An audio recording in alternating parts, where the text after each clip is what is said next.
Hello everyone, Materim here again with another narrative battle report. This one has the Ogre Kingdoms facing off against the Dark Elves in a 2,000 point battle line scenario in which we are allowing no Lord choices for either side. Tokran Face Crusher ran swiftly to return to the camp of the White-Toothed tribe. His Bretonnian allies had uncovered the items needed to break the hold of Nurgle on his daughter's soul. All that was left was to return to the tribe and take them to the site of the Bretonnians' rituals. Tokran topped the rise leading to the White-Tooth encampment, and his eyes narrowed in rage. Below him he saw the camp being rapidly approached by dark forms riding swift horses. Tokran recognized the flags of the Dark Elf forces and knew that they had chosen the worst time to return for their revenge against the ogres. Tokran ran into the camp, shouting the alarm. It would be mere moments before the Dark Elves arrived, and he had a choice to make. He called Chog and the Bruisers to him, and explained the coming of the Dark Elves. He then gave orders that drew looks of surprise from all of his Bruisers. Scrot Quickpuncher will lead the defense of the camps. Gat shall bear the sign of the White-Tooth at his side. Me will do, Scrot replied loudly enough to drown out the gasps of the two Noblars holding him up. The old standard-bearer moved to stand behind him and show his support of Tokran's orders. Tokran nodded. Chog will come with me and the tyrannical guard to bring Torga to the ritual site that the Bretonnians are preparing. Chog's eyes narrowed. And who shall bring the blessings of the Maw to our warriors while we flee, Tokran? Tokran had no time for Chog's power games, and his look made that completely clear to the Slaughtermaster. Ungoro will remain behind to share the blessings of the Firemouth with the Druchi. I am sure that will make up for your absence. Chog stepped back and nodded. Tokran looked to Scrot, almost not quite believing that he was leading his fates in the hands of three Noblars, dressed in ogre skins. But he knew that of those remaining, only Scrot was unshakable in his loyalty to the tyrant. Scrot, no matter what happens, the Dark Elves cannot be allowed to follow us to the ritual site. Scrot stood and faced Tokran, lifting his mask slightly so this tyrant could see into his eyes. Me will do. You go help girl. Tokran nodded and quickly gathered his daughter and the guard. As they made their way into the mountain pass, he could hear the high-pitched voice of Scrot shouting commands. If all my ogres were so loyal, thought Tokran, the White-Tooth would rule these mountains. Alright, so here you see our battlefield. You actually note we kind of built with the walls and the buildings that we had. We built a bit of a road that runs from the closest corner to this picture to the far corner. There's some buildings, forests, the hill on the Dark Elf side is a scree slope. The big thing to pay attention to is that gray rectangular shape near the fence on the right hand side of where my ogres are set up is a weirding well. So that is a huge benefit to me as I'm starting very, very close to it, to be able to maintain wounds on my forces. So I definitely, my big plan is to stay near that if I can. But this whole list is very simple. I built it strategically, trying to use the mind of a Noblar. So my whole plan is to hit hard, hit fast, and pray I'm still standing when it's all over. So other than that, everything's pretty normal, and we'll go ahead and get into deployment. Okay, so starting with the Dark Elves here, we have a group of 5 Dark Riders, no upgrades.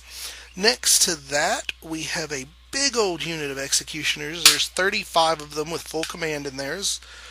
With them is the Cauldron of Blood. There's a Death Hag of BSB on that as well.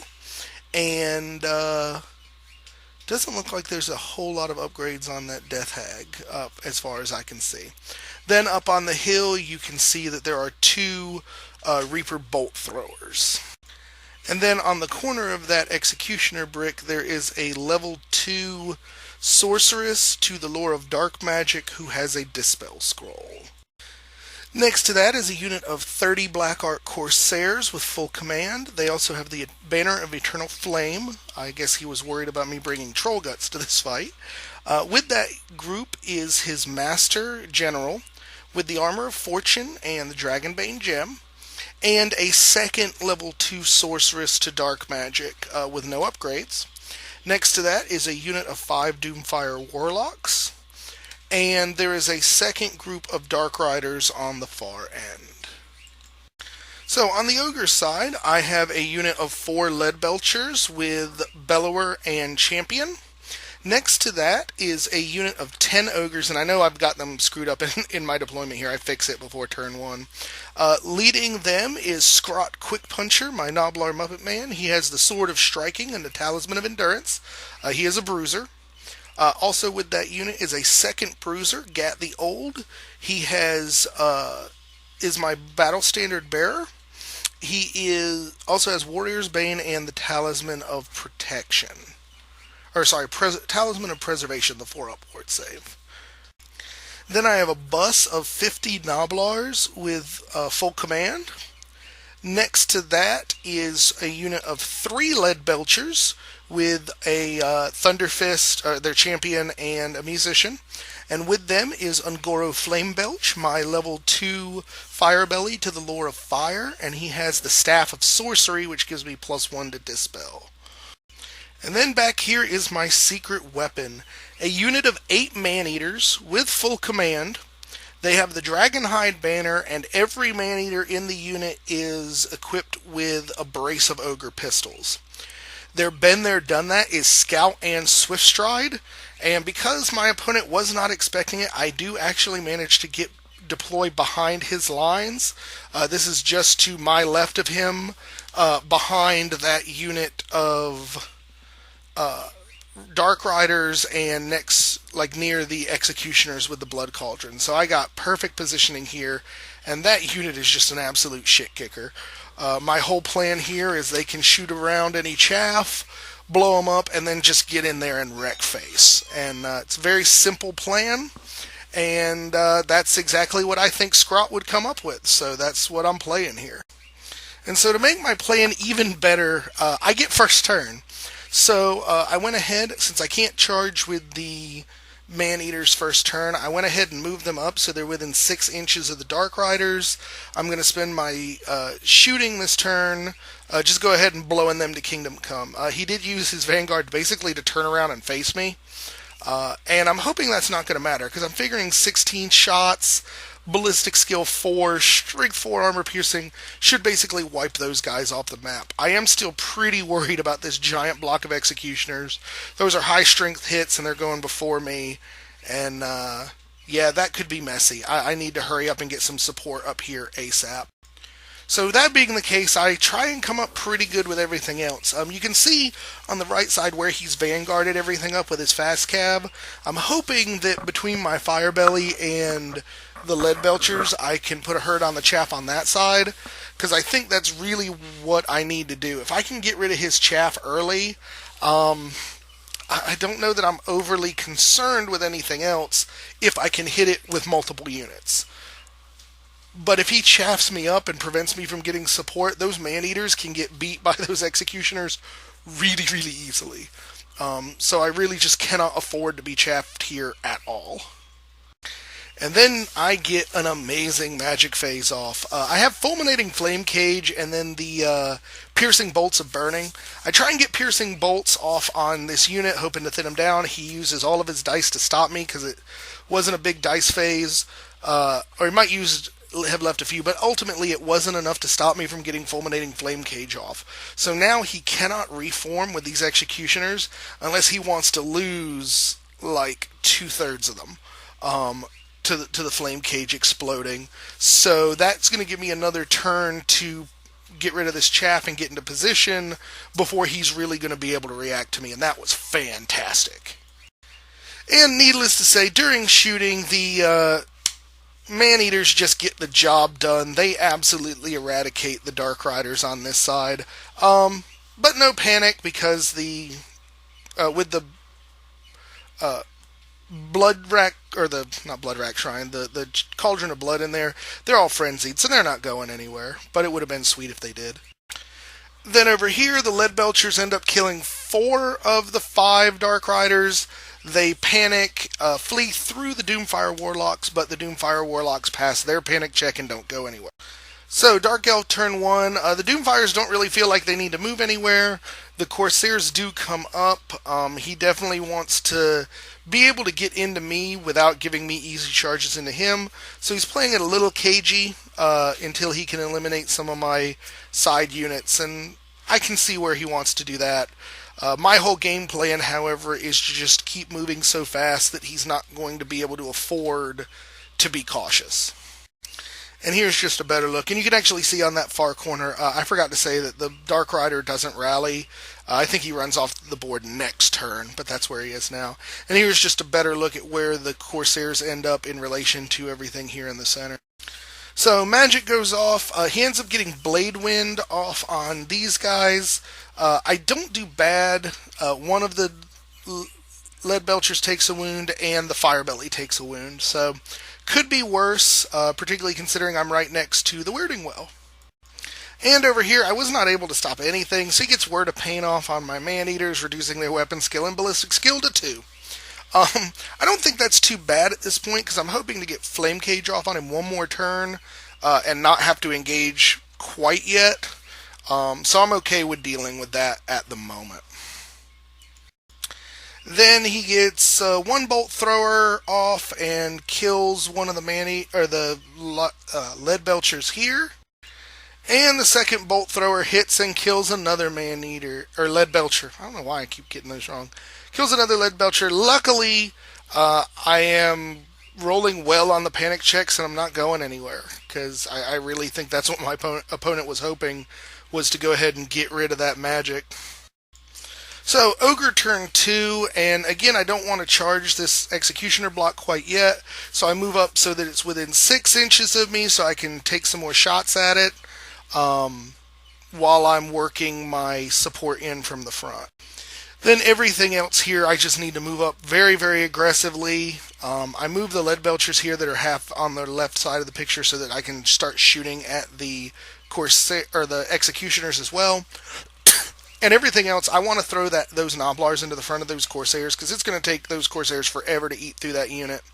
And I want to leave the Ogres in the middle with some options. I also move the one Lead Belcher and the Firebelly up in front of the Weirding Pool so that I can get benefit from it.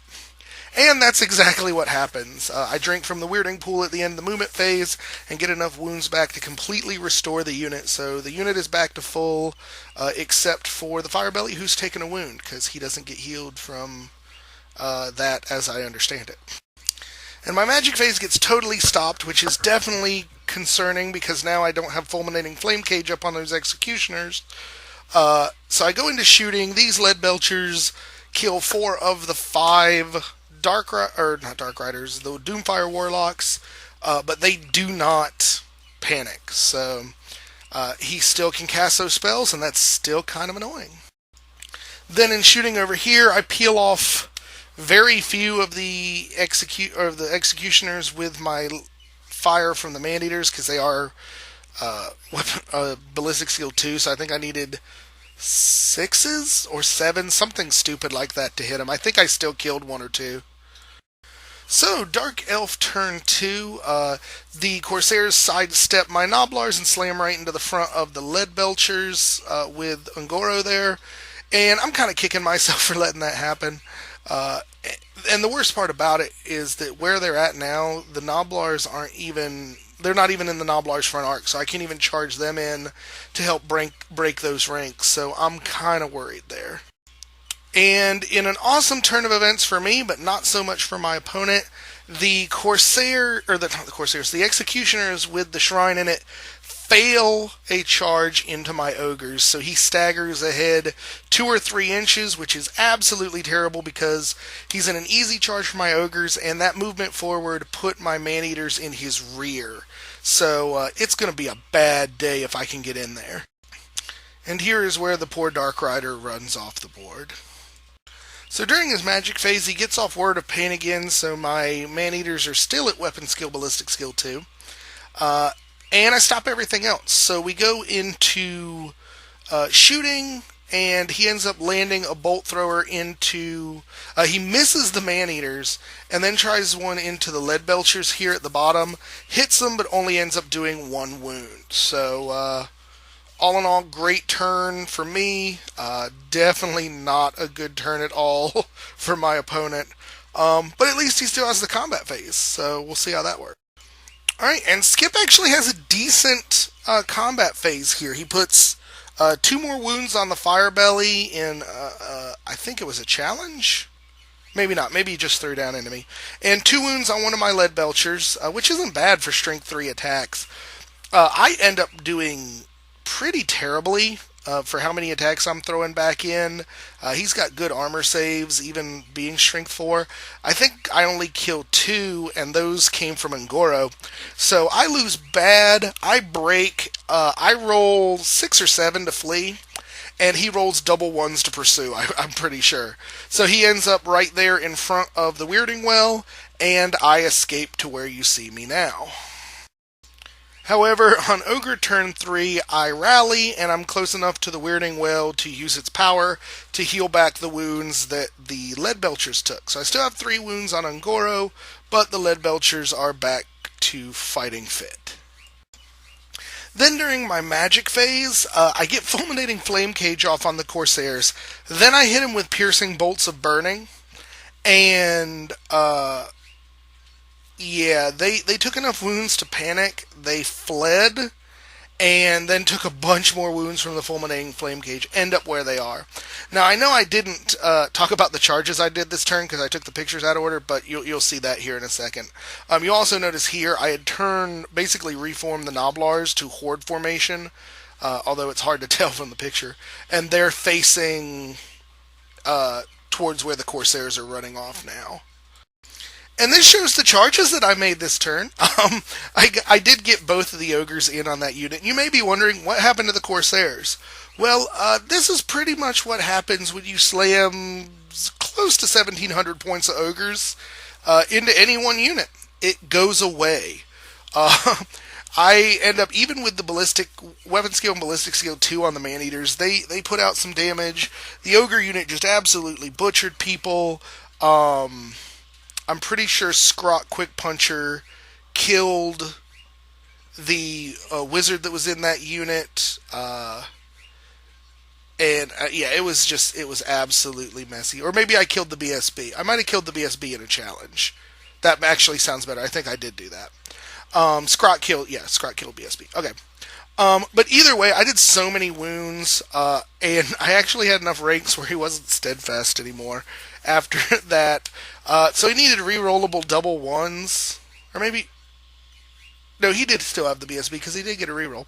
Either way, he's not going to succeed that.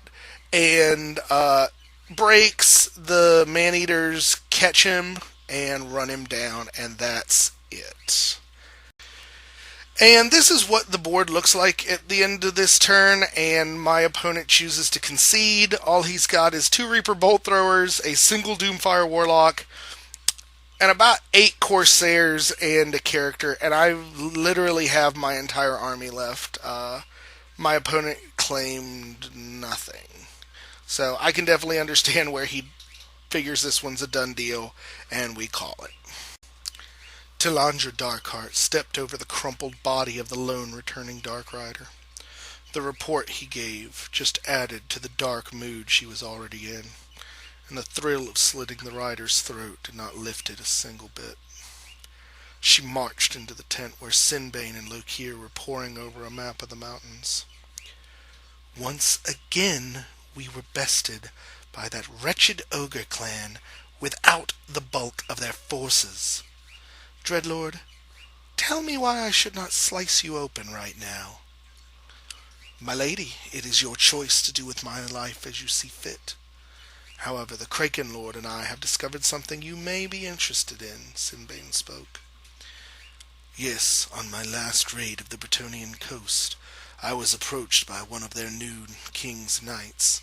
She introduced herself as Anya Snowmane, and informed me that her king was being influenced somehow by the forces of Slaanesh.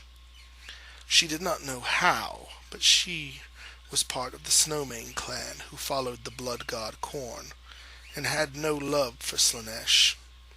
She had heard that we opposed them and has offered us a trade of informations of sorts. I am intrigued. In trade for allowing the raids to continue, we would provide her any information on Melisandre's movements, and she would make sure none of the knights under her command would attack us, and would mislead those under the other Lord Cartasia.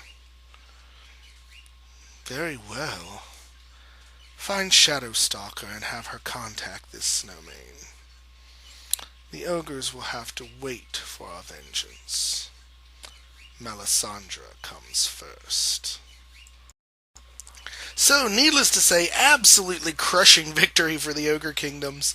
All I have to say is, wow. It's really amazing to see what, how many points of man-eaters? Roughly 600 points of man-eaters is capable of accomplishing when you scout them behind your enemy lines and he doesn't know they're coming.